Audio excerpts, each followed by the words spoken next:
بسم الله الرحمن الرحيم والله سم እጅግ በጣም ሩህሩህ በጣም ማዛኝ በሆነው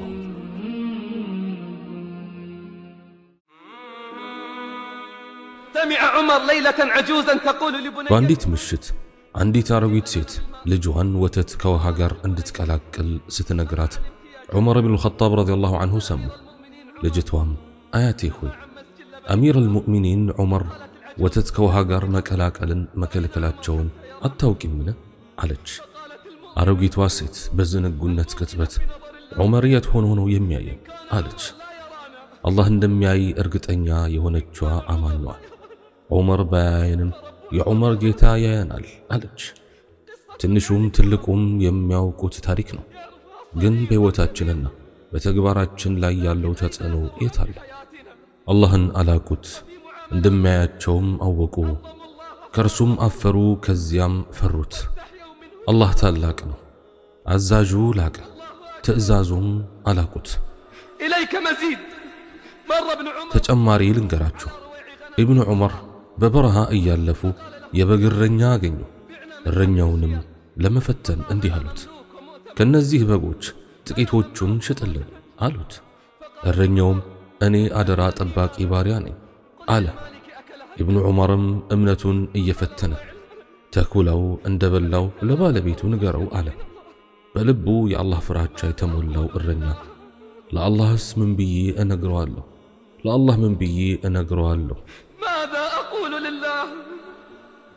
ለባለቤቱ ተኩላው እንደበላው ብነግረው ለአላህስ ምን እለዋለሁ? እጅና እግር የተናገሩለት ያኔ ምን እላለሁ አለ። በእነሱ ላይ ምላሶቻቸው እጆቻቸውና እግሮቻቸውም ይሰሩት በነበሩት ነገር በሚመሰክሩባቸው ቀን ከባድ ቅጣት አላቸው። በዚያ ቀን አላህ ሱብሓነሁ ወተዓላ እውነተኛ ዋጋቸውን ይሞላላቸዋል። አላህም እርሱ መኖሩ የተረጋገጠ ሁሉን ነገር ገላጭ መሆኑን ያውቃሉ። ከዚያም ኢብኑ ዑመር አለቀሱ። ከባርነት ነፃ የሚያወጣውን ሰው ላኩ እና እንዲህ አሉት፣ ይህች አንዲት ቃል በዚህች ዱንያ ላይ ነፃ አውጥተሃለች። እርሱንም በተገናኘህበት ቀን ነፃ እንድታወጣ አላህን እጠይቃለሁ አሉት። በእምነት በተሞላና እጅግ በጣም ሩህሩህን ጌታ በፈራ ልብ ውስጥ ሆኖ ለአላህስ ምን ብዬ እነግረዋለሁ አለ። ይህ ሁላችንም የምናውቀውና ደጋግመን የምንሰማው ዜና ነው። ግን ውድ ወንድሜ፣ ውዷ እህቴ፣ ይህ በሕይወታችን ላይ ምን ተጽዕኖ አመጣ? የአልበሲር ወይም ተመልካች የሚለው አንዱ ትርጉም ሁኔታዎችንና ተግባራትን ሁሉ ውስጥ አዋቂ ማለት ነው። ማን መመራት እንዳለበትና ማን መጥመም እንዳለበት ያውቃል። እርሱ በባሮቹ ሁኔታ ላይ ውስጥ አዋቂ ተመልካች ነው። የባሮቹንም ኃጢአቶች ውስጥ አዋቂ ተመልካች መሆን በጌታ በቃ ይላል አላህ ሱብሓነሁ ወተዓላ። ይህንን የአላህን ንግግር አሰላስል፣ አስተንትን። አላህ በሰማያት ውስጥ ያለውን በምድርም ውስጥ ያለውን ሁሉ የሚያውቅ መሆኑን አታይምን? ከሦስት ሰዎች መንሾካሾክ አይኖርም እርሱ አራተኛው ቢሆን እንጂ፣ ከአምስትም አይኖርም እርሱ ስድስተኛቸው ቢሆን እንጂ፣ ከዚያ ያነሰም የበዛም አይኖርም እርሱ የትም ቢሆን እንጂ። ከዚያም በትንሣኤ ቀን የሰሩትን ሁሉ ይነግራቸዋል። አላህ ነገሩን ሁሉ አዋቂ ነው። በዚህም በአላህ ንግግር አስተንትን። እርሱም ያ በሌሊት የሚያስተኛቸው በቀንም የሰራችሁትን ሁሉ የሚያውቅ ከዚያም የተወሰነው ጊዜ ይፈጸም ዘንድ በእርሱ በቀን ውስጥ የሚቀሰቅሳቸው ነው። ከዚያም መመለሻችሁ ወደ እርሱ ነው። ከዚያም ትሰሩት የነበራችሁትን ሁሉ ይነግራችኋል። እርሱም ከባሮቹ በላይ ሲሆን ሁሉን አሸናፊ ነው። በእናንተም ላይ ጠባቂዎችን ወይም መላእክት ይልካል። አንዳችሁንም ሞት በመጣበት ጊዜ የሞት መልእክተኞቻችን እነርሱ ትእዛዛትን የማያጓድሉ ሲሆኑ ይገድሉታል። ከዚያም እውነተኛ ወደ ሆነው ጌታቸው ወደ አላህ ይመለሳሉ። ንቁ፣ ፍርዱ ለእርሱ ብቻ ነው። እርሱም ከተቆጣጣሪዎች ሁሉ ይበልጥ ፈጣን ነው። እነዚህ ከእርሱ ስሞችና ባህሪያት መካከል ናቸው። ስለዚህም ይህ በሕይወታችን ላይ ሊያሳድረው የሚገባው ተጽዕኖ የታለ? እምነት በሕይወታችን ውስጥ የታለ? የእምነትህን መጠን ለማወቅ ከፈለክ ብቻህን በምትሆን ጊዜ ራስህን ተመልከት። በብቸኝነት ውስጥ ራስህን ተመልከት። 2 ረክዓ በመስገድም ሆነ ቀን በመጾም እምነት አይለካም። ይልቁንም ነፍስ ከዝንባሌዋ ጋር በሚያደርገው ትግል ይለካል። በአላህ እምላለሁ ዩስፍም አላቀም ደስታንም አላገኘም በዚህ አይነት አቋም ላይ ሆኖ ካልሆነ በቀር። በጌታው ፊት መቆምን የፈራ ሰውማ ነፍሱንም ከዝንባሌዋ የከለከለ ጀነት እርሷ በርግጥ መኖሪያው ናት። ከሱ ጥላ በቀር ሌላ ጥላ በሌለበት ቀን አላህ በጥላው ከሚያስጠልላቸው 7 ሰዎች መካከል አንዱ ሰው ብቻውን ሆኖ አላህን አውስቶ አይኖቹን እንባ ያነቡ ሰው ይገኝበታል። ሌላኛው ደግሞ ውብና ቆንጆ የሆነች ሴት ጠርታው እኔ አላህን እፈራለሁ ያለ ሰው። ኦፍ ለኃጢአቶች! ተጽዕኖቹ ምንኛ ከፋ! በቸልተኝነትና ለብቻ በሚኮን ጊዜ ካልሆነ በቀር ኃጢአቶች ይከሰታሉን? ስለምትመኘው ነገር ለአፍታ መታገስ የማትችለው ሆይ ንገረኝ፣ አንተ ማነህ? ዕውቀትህስ ምንድነው? ከፍታህስ በምን ያክል ደረጃ ከፍ እንዳለ ንገረኝ። በአላህ ይሁንብህና ወንድ ማለት ማን እንደሆነ ታውቃለህ? በአላህ እምላለሁ ወንድ ማለት ከተከለከለው ነገር ጋር ብቻውን በሆነ ጊዜ ማድረግ እንደሚችል ባወቀ ጊዜ አላህ እንደሚያየው አውቆ ቆም ብሎ ያስታወሰና ያሰበ መኖሩን በተረጋገጠው ጌታ እይታ ተመልክቶ በጌታው ፊት ያፈረ ነው። እርሱ እያየው እንዴት ያምፀዋል? በጭራሽ! በአላህ ይሁንብኝ ለእርሱ የምትሰራው ሥራ ንጹሕ እስካልሆነ ድረስ የአላህን ጠባቂነት አታገኝም።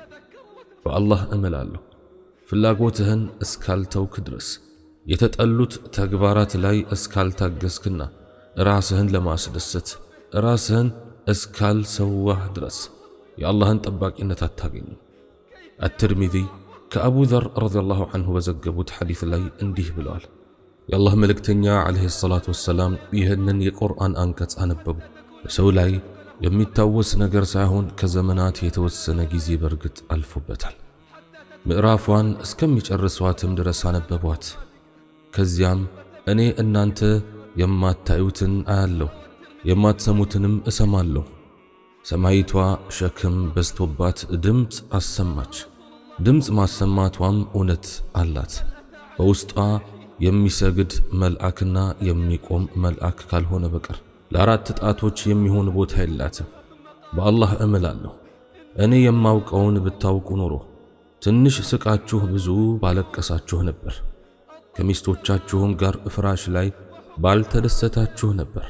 እንዲሁም በጎዳናዎች ላይ ልዑሉን ጌታ ለመማፀን በወጣችሁ ነበር። የሐዲሱ ትርጉም ስለ አላህ ታላቅነትና ስለ ቅጣቱ እኔ የማውቀውን ያክል ብታውቁ ኖሮ ስለሚጠብቃችሁ ነገር እያሰባችሁ ለቅሷችሁ፣ ሐዘናችሁና ፍርሃታችሁ በረዘመ ነበር። ሲጀመርም ባልሳቃችሁ ነበር። አንተ የኃጢአት ሱሰኛ ሆይ አታፍርምን? በብቸኝነትህ ጊዜ አላህ ካንተ ጋር ሁለተኛህ ነው። በዚህ ሁሉ ተግባርህ የጌታህ መታገስና እንዳትዋረድ አንተን መሸፈኑ አታለለህ። በቂያማ ቀን የአመፀኞችን ውርደት አድምጡ። ዛሬ በአፎቻቸው ላይ እናትምና እጆቻቸው ያነጋግሩናል፣ እግሮቻቸውም ይሰሩት በነበሩት ሁሉ ይመሰክራሉ። በትዕግስቱና በልግስናው እንዳትታለል ተጠንቀቅ። ስንት ኃጢአተኞች በምቾት ተዘናግተዋል። ነፍስ ስለ ኃጢአት በምታስብ ጊዜ አላህን አስታውሳት። አንተን ከሚመለከቱት ሁሉ አላህ ትንሹ ተመልካች አይሁን። ብቻህን ከሆንክና ነፍስህ ወደ አመፅ ከጠራችህ አይሆንም። በአላህ እይታ እፈራለሁ፣ ጨለማን የፈጠረ ጌታ ያየኛልና በል። አደራ መኖሩ በተረጋገጠው ክብር ለርሱ በሆነው እይታ ላይ አደራ ብቻህን በምትሆን ጊዜ አደራ በድብቁም ላይ አደራ ለማድረግ በምታስበው ላይ በእናንተ ላይ የሚመለከት የአላህ አይን አለና። ጥራትም ለእርሱ ይገባው በዚያ ለሰላት በምትቆም ጊዜ በሚያይህ በሰጋጆች ውስጥ መዘዋወርህንም በሚያየው ጌታ ላይ ተጠጋ። እነሆ እርሱ ሰሚው አዋቂው ነውና። ኃጢአት የሚያስከትለውን መዘዝ ተመልከት ትድናለህና። ወደ ፍላጎትህ አታዘንብል ትጸጸታለህና። የኃጢአት ደስታ የታለ? አላህን የመታዘዝ ድካም የታለ? ሁሉም የያዘውን ይዞ ሄዷል። ምናለ ኃጢአቶች ጥለውህ ሲሄዱ ከጭንቀት የጸዳ እምሮን ጥለውልህ ቢሄዱ። አያየኝም ብለህ ካሰብክ ክህደትህ ምንኛ ታላቅ ነው። እርሱም እንደሚያየህ እያወክ እርሱን ካመጽክ ምን ያክል ክብረ ቢስና እፍረተ ቢስ ነህ። ስብከትን ተቀበል በምክርም ሥራ። ምክንያቱም ምክርን የራቀ የጀሃነምን እሳት ወዶ ተቀብሏል ማለት ነው። ይከልከሉ፣ ይልቁንም የመጨረሻይቱን ዓለም ቅጣት አይፈሩም። ይከልከሉ፣ እርሱ ቁርአን መገሰጫ ነው። ስለዚህ የሻ ሰው ይገሰጽበታል። አላህም ካላሻ በስተቀር አይገሰጹም። እርሱ አላህ የመፈራት ባለቤት የምህረትም ባለቤት ነው። አንተ ምስኪን ሆይ በየትኛው በደንህ አላህ ፊት ትቆማለህ? በየትኛውስ ምላስ ትመልሳለህ? ለጥያቄ መልሱን ለመልሱም ትክክለኛነቱን አዘጋጅ። ታዲያ ከአላህ ታላቅ ቅጣትና አሳማሚ ስቃይ ለማምለጥ ምን አዘጋጅተሃል?